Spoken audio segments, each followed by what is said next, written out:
दसद्वन्द्याणं तिहुवणहिदमधुरविसदवकाणम् अन्तातीदगुणाणं नमो जिनाणं जिदभवाणं। कुंदकुंदाचार्य भगवान की जय। समयसारची 320 गाथा बघत होतो आपण काल.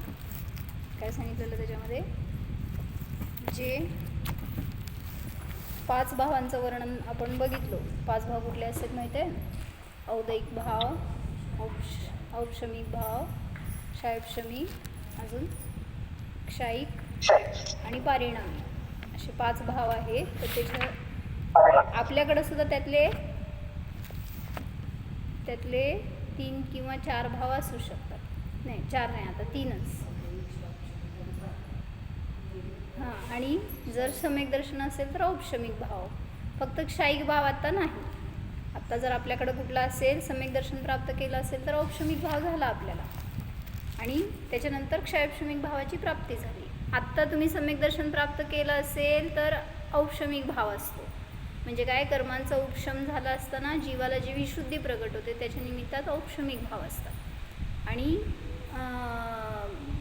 औदैक भाव म्हणजे कर्मांचा उदय असताना आपण जे काय कषाय भाव करतो, रागद्वेष मोह करतो, जे काय 4 कषाय, काय हो, 6 लेशा, 4 गती, मिथ्यात्व, ज्ञान, संयम, सिद्धत्व वगैरे हे सगळे उदय आहेत. त्यांचं उदय असताना जीव औदैक भाव करतो. म्हणजे त्यामुळे आपल्याकडं औदैक भाव तर जन्मतानाच आहेत, जन्मल्यापासूनच आहेत. आणि मग औदैक आणि पारिणामिक भाव म्हणजे काय, जो स्थिर स्वभाव आहे तो, सगळ्या जीवांकडं जो शुद्ध आहे, परमशुद्ध, तो स्वभाव म्हणजे पारिणामिक भाव. मग आपल्याकडं ते औदैक भाव आणि पारिणामिक भाव तर सगळ्यांकडं आहे. राहिला कुठला, क्षायपशमिक भाव म्हणताना जे काही आपण शिकतो, मग त्याचं ज्ञान झालेलं असतं तर त्याच्या निमित्तात जो क्षयोपशम प्रगट झाला, म्हणजे जे काही समजतं ना आपल्याला, त्याला म्हणायचं क्षयोपशम. सगळं समजलं, सगळं उघाड झाला तर केवळ ज्ञान होणार, पण आपलं अजून आवरण आहे ना ज्ञानावर, म्हणून त्याला म्हणायचं क्षयोपशमिक ज्ञान.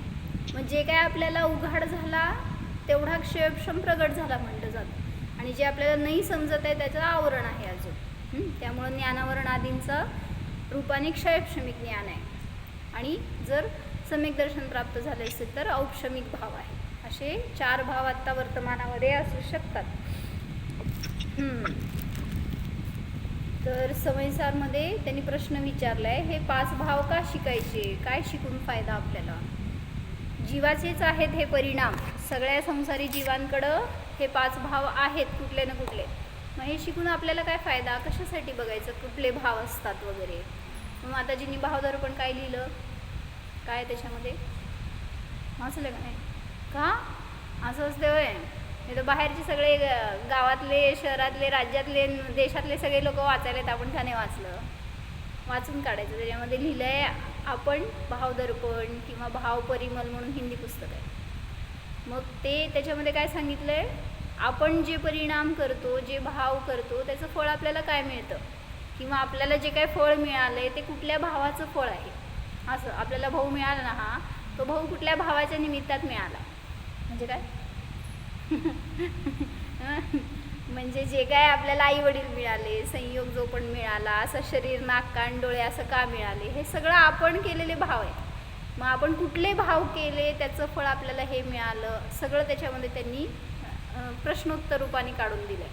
कोणी दरिद्री रस्त्यावर असा होतो, भिकारी, याचक, आयुष्यभर तसाच जगतो. कोणी अपंग होतो, मग तसं का मिळालं त्याला शरीर.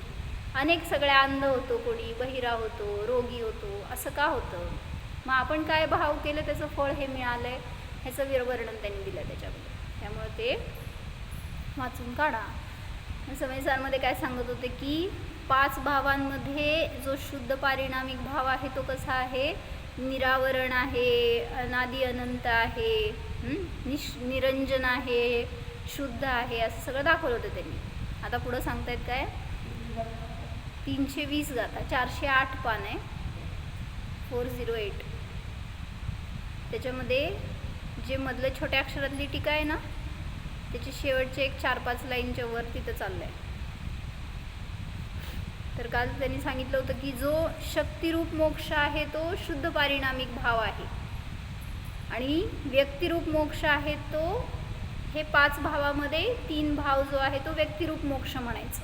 म्हणजे काय, त्या स्वभावाला जेव्हा तुम्ही पर्यायामध्ये जाणता त्यावेळेस 3 भाव प्रगट झाले. एक औपशमिक, क्षयक्षमिक आणि क्षायिक. मागं दाखवलं होतं ना तुम्हाला, 3 भावांनी हे 5 भाव दाखवले होते. असे काय लिहिलं होतं सांगा. हा कुठला भाव? औदयिक भाव. औदयिक भाव आहे तो बंधाचा कारण आहे. पारिणामिक भाव आहे तो निष्क्रिय आहे आणि औपशमिक,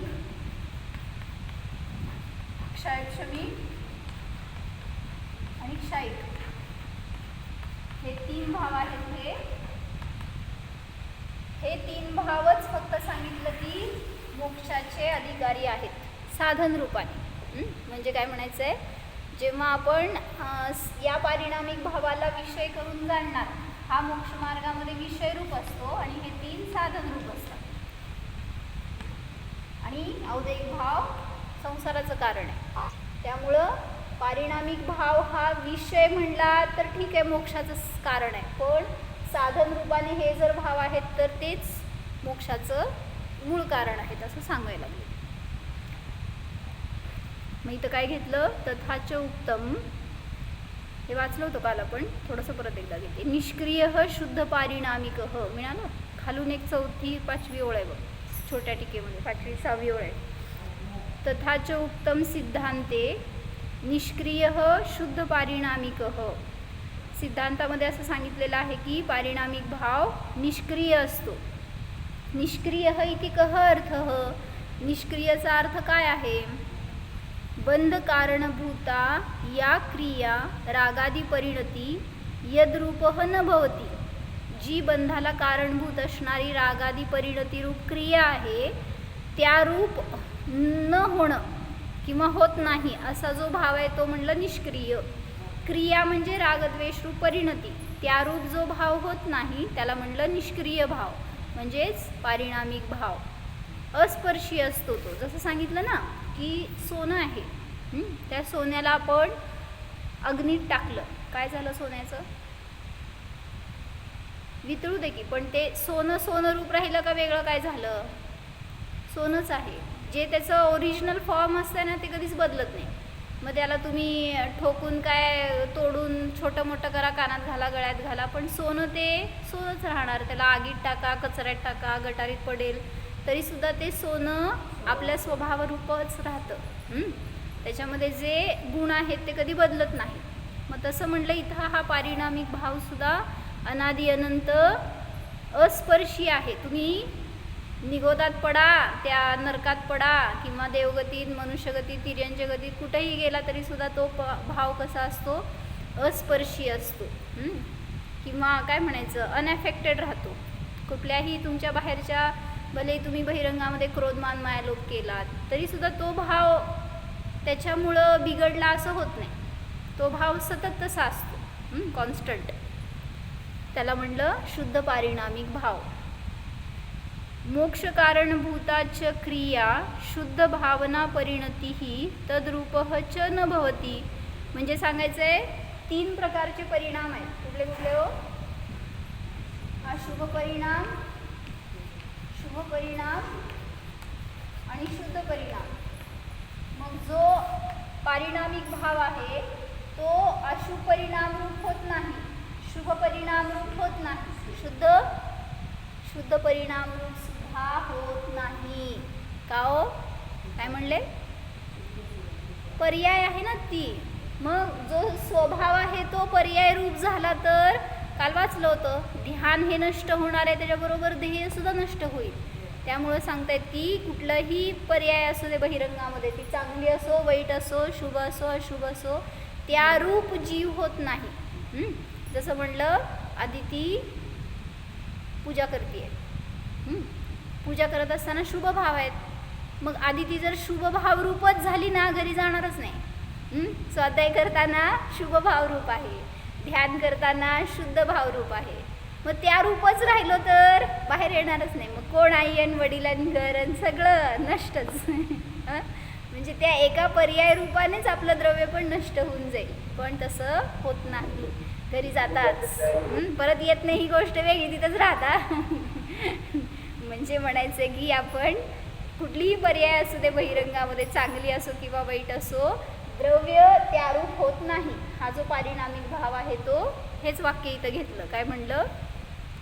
बंधाची कारणभूत जी क्रिया म्हणजे रागादी परिणती रूप, त्यारूप जो भाव होत नाही तो निष्क्रिय. तसंच मोक्षाची कारणभूत जी क्रिया म्हणजे शुद्ध भावना परिणती, त्यारूप सुद्धा जीव होत नाही. म्हणजे तो पारिणामिक भाव त्यारूप सुद्धा होत नाही. म्हणजे त्या रूपाने क्रिया जरी दिसून आली बहिरंगामध्ये तरी सुद्धा ते द्रव्य, तो पारिणामिक भाव द्रव्यरूपच राहतो, पर्यायरूप होत नाही. ततः ज्ञायते शुद्ध पारिणामिक भावः ध्येयरूपः भवति ध्यानरूपः न भवति. म्हणजे काय? म्हणून असं सिद्ध होतं. ततः ज्ञायते म्हणजे म्हणून असं सिद्ध होतं की शुद्ध पारिणामिक भाव जो आहे तो ध्येयरूप आहे, तो ध्यानरूप होत नाही. म्हणजे काय? जेव्हा मी ध्यान केलं त्यावेळेस त्या ध्यानामध्ये मला दिसला आत्मा माझा, पण तरीसुद्धा तो आत्मा एक झलक दाखवून सुटून जातो. म्हणजे काय? त्या पर्यायामध्ये आला, प्रतिबिंबित झाला आणि बस पुढं निघून गेला. म्हणजे पुढच्या पर्यायात तुम्ही हां बरोबर आहे, पर्याय वेळ झाली तर तुम्ही जर दुसरी पुन्हा विषय धरला असेल तर तो विषय पण सुटून गेला. पण आहे तो विषय, हां विषय नष्ट होत नाही, पर्याय नष्ट होते, हे सांगायचं आहेच. म्हणून तुम्ही कधी पण उपयोग द्या त्याच्याकडं, तर त्यावेळेस तुम्हाला ती शुद्ध पर्याय प्रगट होणारच. म्हणून हे सिद्ध झालं की शुद्ध पारिणामिक भाव ध्येयरूप आहे, ध्यानरूप होत नाही. एवढं हे समजल्यावर पण एवढं आपल्याला एक स्थिरता येते परिणामामध्ये की मी तर जरी कितीही पाप केलं असेल आजपर्यंत, काल माझ्याकडनं समजा काहीतरी पाप झालं, खूप घोर पाप झालं, तो जीव काय करतो, मी किती पापी, माझ्याकडनं किती मोठा दोष झाला, असं विचार करत करत त्याचं काय म्हणायचं, कालची तर पर्याय मलिन झालीच होती, आजची पण पर्याय मी मलिन केली, उद्याची पण पर्याय, असंच जर मी ते धरून बसलो तर त्याच्यामुळं म्हणता तुम्ही लोक डिप्रेशन येतं म्हणून. म्हणजे काय, एकाच विचाराला तुम्ही अनेक काळपर्यंत वाहत राहता आणि त्याचं काय म्हणायचं प्रेशर घेता, त्याचं हां म्हणजे त्याच विचारामध्ये आपण काय करतो, आपल्याला स्वतःला त्रास करून घेतो त्याच्या निमित्तानं. मग तिथं सांगायचं आहे, जरी पाप झालं ना, चुकलं ठीक आहे, एकदा प्रायश्चित्त करायला सांगितलं, पश्चाताप करायला सांगितला, वारंवार पश्चाताप आणि प्रायश्चित्ताचीच म्हणजे पश्चातापाचीच जर भूमिका असेल तर ते पाप त्यावेळीच होऊन गेलं, संपलं, पण अजून आपण त्याला वाहत राहतोय म्हणजे काय म्हणायचं, पापरूपच आहे अजून पण. म्हणून सांगतायत की जेव्हा पाप केलं त्यावेळी सुद्धा आत्मा निष्पाप होता. हां बरोबर, विषकुंभ म्हणायचं त्याला. आणि त्याचं पश्चाताप केला मनपूर्वक. आता मुनिराजांकडून, त्यागींकडून कधी काय असं दोष झाले असतील, समजा होतात त्यांच्या चर्येमध्ये, काय समजा जीव पायाखाली मेला, असं काय पण असेल त्यांच्याकडनं घडलेला दोष, त्यांच्या कुठल्या 28 मूलगुणामध्ये काय दोष लागले असतील, होतात दोष, नाही असं नाही, पण ते काय करतात, उघडत बसत नाहीत आपल्यासारखं. ते काय करणार, त्याचं पश्चाताप करणार, प्रायश्चित्त घेणार, बस शुद्धीकरण झालं, पुन्हा ते दोष घडू नये ह्याची सावधानता घेणार. तेवढंच करायचं आपल्याला सुद्धा. आपण काय करतो, हां पुन्हा त्याचंच चिंतन करतो. त्यामुळं हे नाही जाणत की जरी दोष घडले तरी त्यावेळेस जीव अस्पर्शी होता, आणि आता जेव्हा मी पश्चाताप प्रतिक्रमण करतोय त्यावेळेस सुद्धा जीव कसा आहे, अस्पर्शी आहे, न्यायक आहे. पुढं सुद्धा तो जीव कसा राहणार, निष्पापच राहणार. ह्याचं भावभासन झालं तर या वाक्याचा अर्थ समजणार आपल्याला. काय म्हणलं, जो शुद्ध पारिणामिक भाव आहे तो ध्येयरूप आहे, ध्यानरूप होत नाही. जी पण पर्याय असेल, आर्त ध्यान असेल, रौद्र ध्यान असेल, धर्मध्यान, शुक्ल ध्यान, त्यारूप होत नाही, तो ध्येयरूप आहे. म्हणजेच निष्क्रिय आहे, म्हणजे शुद्ध पारिणामिक भाव आहे असं सांगितलं. कस्मात, कशामुळे, का होत नाही तसं विचार. ध्येय जो आहे तो ध्यानरूप का नाही होत. तर सांगतायत की ध्यानस्य विनश्वरत्वात. ध्यान हे विनश्वर असल्यामुळे. ती येणार नाही आहे तुमच्याबरोबर आज. हां बसा. तर सांगितलं ध्यान हे विनश्वर असल्यामुळे. का घरात घेऊन बसताय एवढं छान उलटं त्यांना शिकायची इच्छा असताना. मग काय करताय, घरात हाकलून द्या तुम्ही, म्हणजे आमच्याकडे येतील ते. सगळे बिचारे सगळे चांगले आहेत. पोरगं चांगलं आहे, नवरा चांगला आहे, पोरगी चांगली, तुम्हीच आहे, तुम्हीच लय मोही आहेत. म्हणजे आहे तोपर्यंत मिळतं शिकायला, आणि आहे तिची बुद्धी म्हटल्यावर जरा असं शिकवायला लावा. काय म्हणती ग, जाऊ देत, मी काय म्हणते ते त्यांना सांग. चला, तर काय सांगायला की ध्यान हे विनश्वर असल्यामुळे ध्येय ध्यानरूप होत नाही. ह्याच्या एवढंपर्यंत झालं होतं. पुढचं सांगते. आता हे जे घेतलंय ना पुढची गाथा, त्याच्यावर महाराजजींनी खूप छान चिंतन केलं होतं. आणि आपल्याला पण ते चिंतन करण्यासारखं आहे. ती गाथा पाठ करायची, मस्त आहे. असं तथा योगींद्र देवैही अपि उक्तम. तसेच योगींद्र देवांच्या द्वारे सुद्धा असं सांगितलं गेलेलं आहे. काय, नवी उपजह नवी मरई बंधुन मोखु करे जीव परमध्ये जोईया जिणवरुए उभणे. नवी उपजयी पाहिजे असेल तर बरं का. उपजह झालंय ना, ते जयी पाहिजे असेल. म्हणा, नवी उपजयी नवी मरई बंधुन मोखु करे जीव परमध्ये जोईया जिणवरुए उभणे. म्हणलं का दीदी? नाही म्हटलं, असंच ऐकवलं फक्त, पण दिसलं फक्त. छान आहे. काय सांगितलं, जीव जो आहे ना तो नवी उपजयी म्हणजे काय सांग, उत्पन्न. नवी म्हणजे नाही, उत्पन्न होत नाही. नवीन नव्हे, नवी उपजयी. तू सांग, मी सांगते तुला, फक्त समजण्यासाठी शब्द. नवी उपजयी म्हणजे उत्पन्न होत नाही. नवी मरई मरत नाही. बंधून मोक्षू करई, बंध आणि मोक्ष दोन्ही पण करत नाही. दोन्ही पण सांगायला लागले. जीव काय करतो, न उत्पन्न होतो, न मरतो, न बंध करतो, न मोक्ष करतो. जीव म्हणजे जीव. परमध्ये म्हणजे परमार्थाने किंवा वास्तविक रूपाने, निश्चयनयाने. जोईया जिणवरू येऊ म्हणे. योगींच्या द्वारे जिनवरांनी असं सांगितलेलं आहे, असं सांगतात. काय म्हटलं, जीव परमध्ये जोईया जिणवरू येऊ म्हणे. जिनेंद्र भगवंतांनी असं सांगितलेलं आहे. अर्थ आहे का दीपाली भाभी समोर? जीव परमध्ये जोईयाचं नाहीये. तेच की, ते जोईया म्हणजे योगींच्या द्वारे असं येतो, पण ते जिनवर्णांनी सांगितलेलं आहे. असं योगींच्या द्वारे सांगितलं असं असेल मग. ठीक आहे, बघा म्हणजे भाव असा आहे की जीव न उत्पन्न. हे योगी परमार्थ से देखो तो जीव न तो उत्पन्न होता है न मरता है, न बंध को करता है और न मोक्ष को करता है, ऐसा श्री जिनेंद्र भगवान कहते. ठीक आहे, म्हणजे योगींद्र देवांनी असं सांगितलंय की हे योगी, ते स्वतःलाच सांगतात म्हणा किंवा जे कोणी त्याचं अध्ययन करतात त्यांना सांगतायत. हे योगी जीव परमार्थाने उत्पन्न होत नाही, मरत नाही, बंध करत नाही आणि मोक्ष पण करत नाही, असं जिनेंद्र भगवंतांनी सांगितलेलं आहे. प्रश्न विचार. ह्याच्यात प्रश्न नाही आला तुला काय? हां सांग.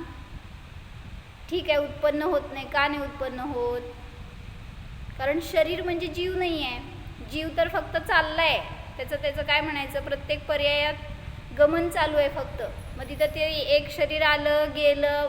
जीव तर तसंच तसं आहे ना, फक्त ट्रॅव्हल करायला लागलाय तो, इकडून तिकडं तिकडून इकडं. मग कुठं जन्म झाला आणि कुठं मेला हो. त्यामुळं न जन्म करतो न मरण करतो. आणि बंद करत नाही म्हणजे जीवाशी कोण बांधलं जातं? कर्मांचा जीवाशी बंध होत नाही का हो? कारण बंध कर्म पौद्गलिक आहेत, मूर्तिक आहेत. मूर्तिक वस्तू अमूर्तिकाला बांधू शकत नाही. हां, आणि ते भिन्न द्रव्य आहे म्हणून सांगतायत की जीव न बंध करतो. आता मोक्ष करत नाही का म्हणलं? जीव तर जातो मोक्षाला. क्यों नाही? असू दे की पर्याय. मोक्ष करायसाठी जीवाला बद्ध व्हावं लागतं. फिर अगर बद्ध ही नहीं है तो मुक्त क्या होना है? स्वभाव से ही मुक्त है हे सांगायला लागले.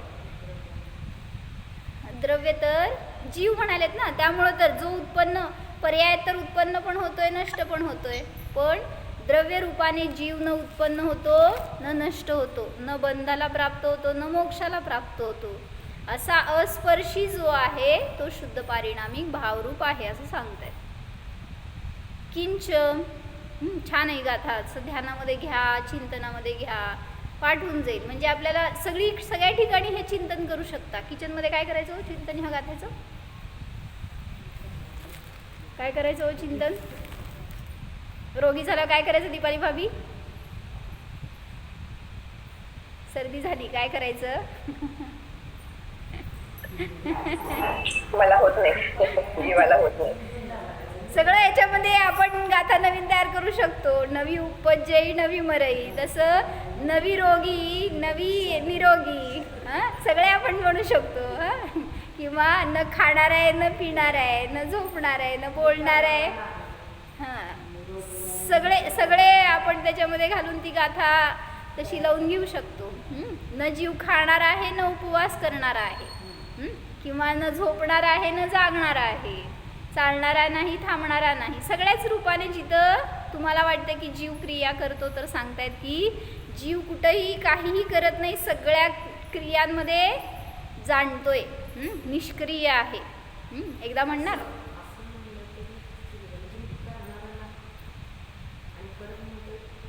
किती केलं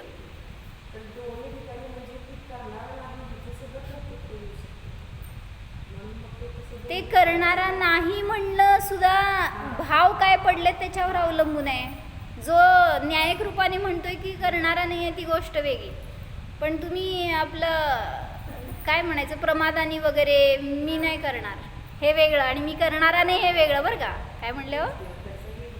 हां, म्हणजे शेवटी जिनवाणी अनेकांतात्मक आहे आमची. तुम्ही काय पण म्हणा, आम्ही सगळीकडनं तुम्हाला जीवाकडंच नेणार स्वभावाकडं.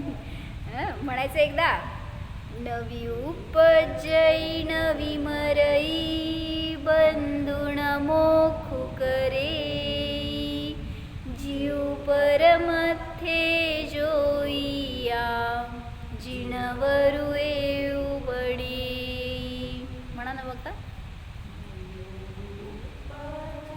नवी मरई बंधुण मोखु करे जीव परमध्ये जोईया जिणवरू येऊ म्हणे. ती माझ्याकडेच बघते, तू खालीच बघतीये. आत बघ आणि म्हणा तर सगळं येणार आपल्याला, काय नाही दिसणार, गरज नाही बघायची. म्हणा दीपाली भाभी माझ्याकडे बघून म्हणा. तुमच्या समोर कम्प्युटरवर गाता असल्या ते कळणार पण नाही मला तुम्ही कुठे बघताय. म्हणा नवी उपजई न मरई. नाही. नवी उपजई नवी मरई. नवी उपजई नवी मरई बंधुन मोख करे जीव परमध्ये जोईया जिणवर येऊ म्हणे.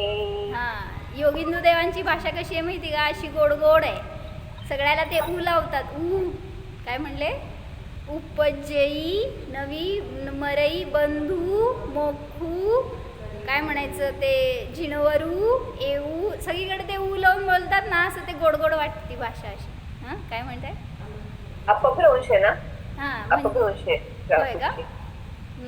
हे नाही आहे का? प्राकृतच्या नाही, प्राकृत नाही बरोबर. प्राकृत साधी असती तर प्राकृतचेच अपभ्रंश. बरं नंतर तयार झाले म्हणे म्हण लवकर म्हण, मी सांगते. मी सांगितलं नाही म्हणायची, मग मी सांगितलं म्हणायची. म्हणा सुजाता काकी म्हणा. बंधुण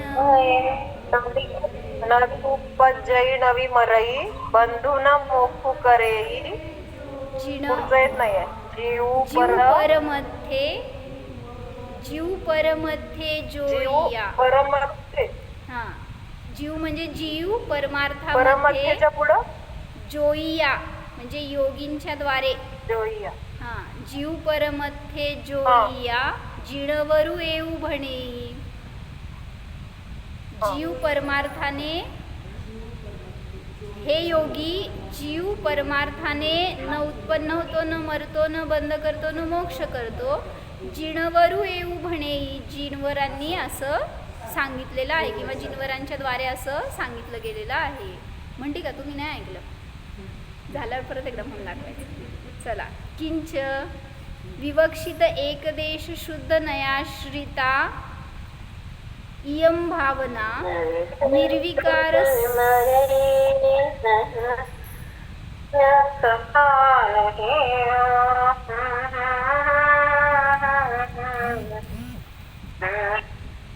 वेगळ्या लँग्वेजमध्ये म्हणाले ते. चला. किंच विवक्षित एकदेश शुद्ध नयाश्रिता इयं भावना निर्विकार स्वसंवेदन लक्षण भेद क्षयोपशमिक अज्ञानत्वेन का ज्ञानत्वेन आहे, त्यामुळे ते ज्ञानत्वेन असेल बहुतेक. मग निर्विकार स्वसंवेदन लक्षण भेद क्षयोपशमिक ज्ञानत्वेन यदि अपि एकदेश व्यक्तिरूपा भवति तथापि ध्याता पुरुषः यद एव सकल निरावरणम अखंड एक प्रत्यक्ष प्रतिभासमयम अविनश्वरम शुद्ध पारिणामिक परम भावलक्षणम निज परमात्मद्रव्यम तत् एव अहम इति भावयति न च खंड ज्ञान रूपम इति भावार्थः. काय भावार्थ आहे? किंचने खुलासा करतात की विवक्षित जो एकदेश शुद्ध नयाश्रित जी ही भावना आहे तर ती निर्विकार स्वसंवेदन लक्षण रूप भेद ज्ञान रूपाने, जो भेद ज्ञान आहे ते क्षयोपशमिक आहे म्हणून त्यांनी तसं घेतलंय.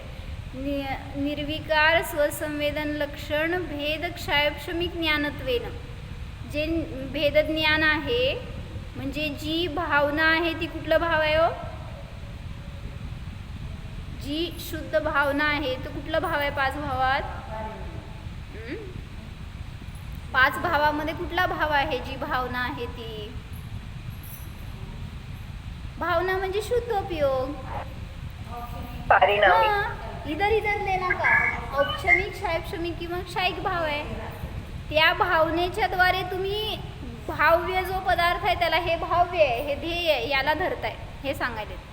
मग विवक्षित जी एक ते शुद्ध नयाश्रित भावना आहे त्या भेदज्ञानाच्या द्वारे जरी एकदेश व्यक्तिरूप आहे ती भावना तरी सुद्धा, म्हणजे जसं केवल ज्ञानाच्या द्वारे सर्व रूपाने प्रगट झालं तशी जरी नाही आहे आत्ता क्षयोपशमिक ज्ञानीची भावना, तरी सुद्धा ध्याता पुरुष जोच आहे तो सकल निरावरण अखंड एक प्रत्यक्ष प्रतिभासमय अविनश्वर शुद्ध पारिणामिक परम भाव लक्षण रूप निज परमात्मद्रव्य तोच मी आहे असं भावना करतो, खंड ज्ञान रूपाने नाहीच. तुमचं नेट बंद झालं.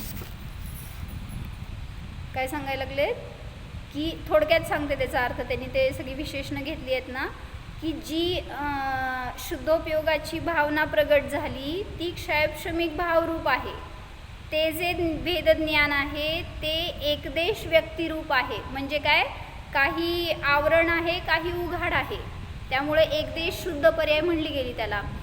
तर ती पर्याय जरी एकदेश व्यक्तिरूप आहे तरी सुद्धा जो ध्याता पुरुष आहे तो परमात्मद्रव्यच आहे. म्हणजे जे पूर्ण निरावरण ज्ञानाच्या द्वारे ध्यान करतायत ज्यांचं या पारिणामिक भावाचं, तर क्षायिक ज्ञान म्हणजे केवल ज्ञानाच्या द्वारे जो भाव्य आहे तोच भाव्य या दोघांचं एवढं सांगायचं आहे. जरी क्षायक्षमिक ज्ञानाने जाणतोय तरी सुद्धा तशाच प्रकारचा तो पारिणामिक भाव आहे. तोच आहे. तद एव अहम, तोच मी आहे अशी भावना करतो. खंड ज्ञान रूप नाही. ह्याच्यामध्ये खंड ज्ञान कुठले, अखंड ज्ञान कुठले?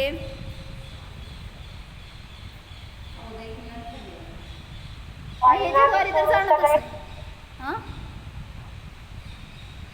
केवळ ज्ञान सोडून सगळे खंड ज्ञान.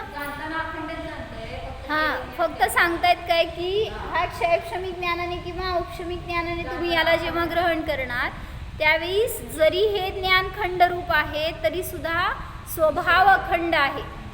त्या खंड ज्ञान रूप होत नाही हे सांगायचं आहे. हा विषय खंडित होत नाही.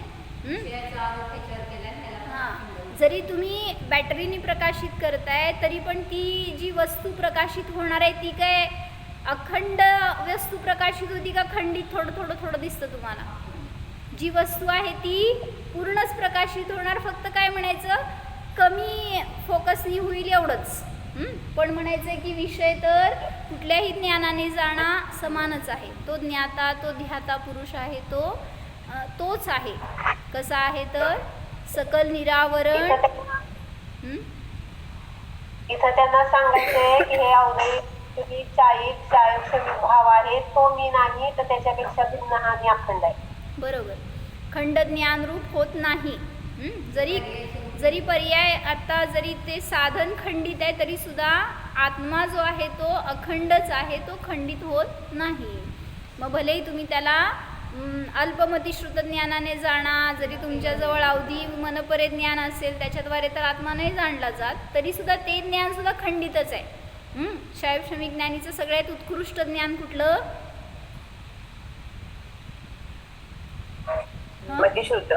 श्रुत ज्ञान. म्हणजे त्या श्रुत ज्ञानामध्ये जरी संपूर्ण उघाड आहे तुम्ही म्हणलात तरी सुद्धा ते ज्ञान केवळ ज्ञानाची तुलना करू शकत नाही. त्याच्याद्वारे सुद्धा म्हणजे त्याला सुद्धा खंडित ज्ञानच म्हणलं, पण त्याच साधनाच्या द्वारे तुम्ही अखंड आत्म्याला विषय करून जाणू शकता. जर नाही जाणलं असतं तर काय आपत्ती आली असे सांगा? बरोबर. कारण केवळ ज्ञानाचं बीज म्हणलंय श्रुत ज्ञानाला. 12व्या गुणस्थानापर्यंत जेव्हा केवळ ज्ञान होणार त्याच्या आधीपर्यंत श्रुत ज्ञानाचंच अवलंबन आहे आणि त्याच्याद्वारेच तर जीव केवळ ज्ञानाला प्राप्त होतोय. म्हणून म्हणलं जर परिचयच नाही झाला मतिश्रुत ज्ञानातून तुम्हाला आत्म्याचा, जीवाचा, केवळ ज्ञानातून कसं होणार? केवळ ज्ञान प्रगटच होणार नाही. हां, जेव्हा अखंड ज्ञान झालं तर तिथं तर होणारच नाही. काय म्हणते? केवळ ज्ञानाची तर महिमा आहे, खरं आपल्याला श्रुतज्ञान हे असं आहे की आपल्याला केवळ ज्ञान प्राप्त करून देणार आहे, त्यामुळे आपल्याला श्रुतज्ञान हे कार्यकारी आहे. म्हणजे आता आपल्याजवळ तेच आहे साधन, मतिज्ञान किंवा श्रुतज्ञान. मला जेव्हा केवळ ज्ञान होईल तेव्हा मी आत्म्याला जाणेन असं म्हटलं तर कधीच केवळ ज्ञान होणार नाही. कारण जो आत्म्याला जाणणार नाही त्याला मतिश्रुत ज्ञान सुद्धा उघाड होत जात नाही.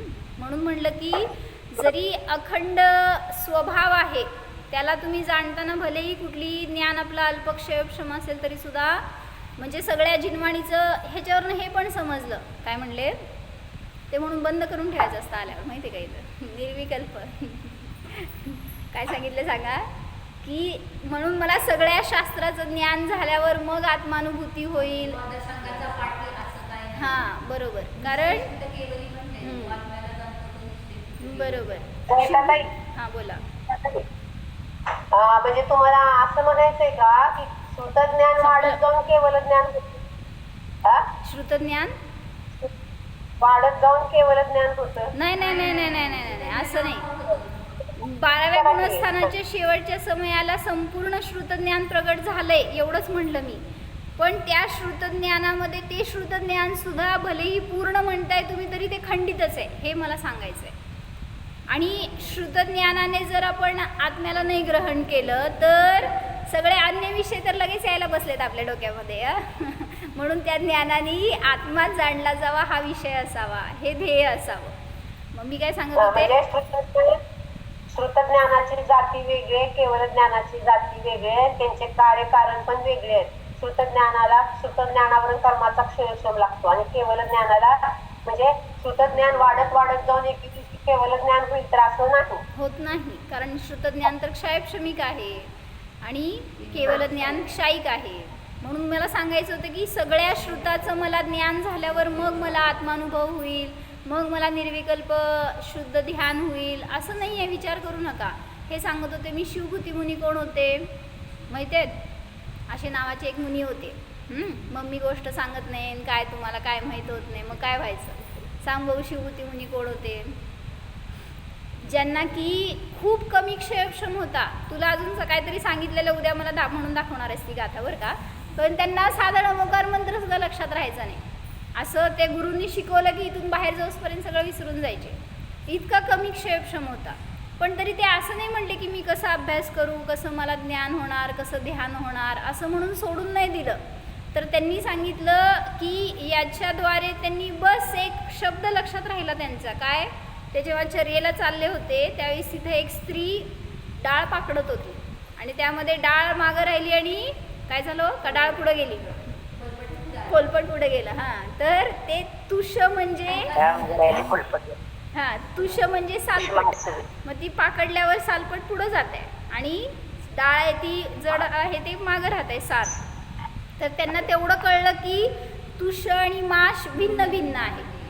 मग ते गुरूंनी सांगितलं होतं काय वाक्य, जसं तुष आणि माश हे भिन्न भिन्न आहेत. जरी कुठल्या वस्तूला, कुठल्या फळाला, कुठल्या डाळीला असं आवरण आहे वरून, तरीसुद्धा ते आवरण म्हणजे ती डाळ नाही आहे, ते भिन्न भिन्न होऊ शकतं.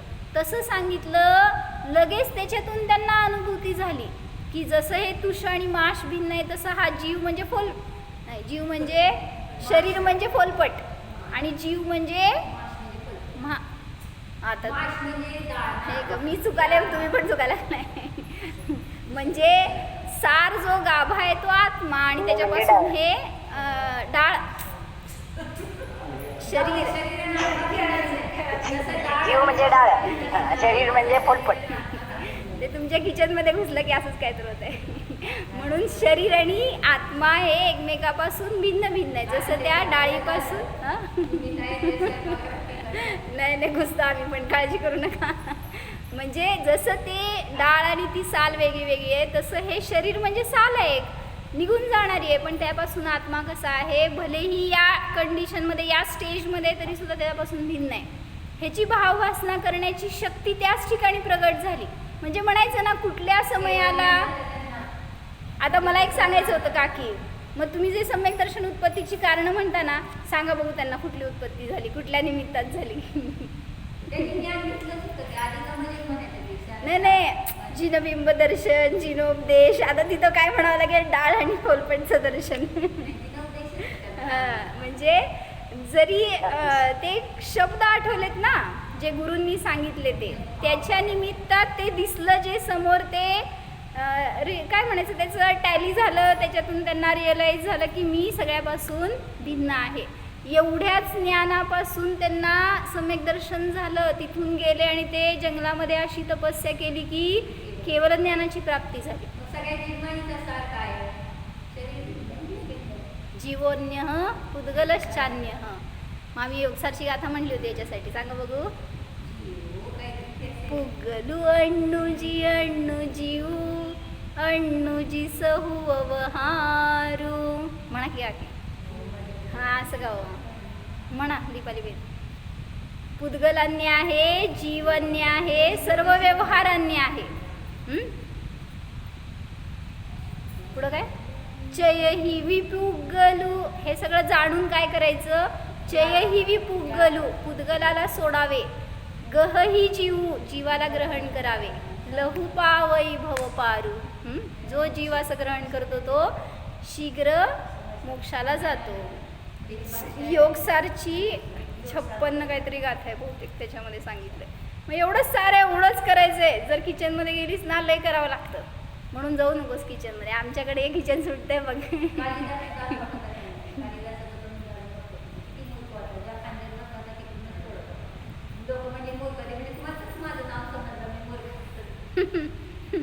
म्हणजे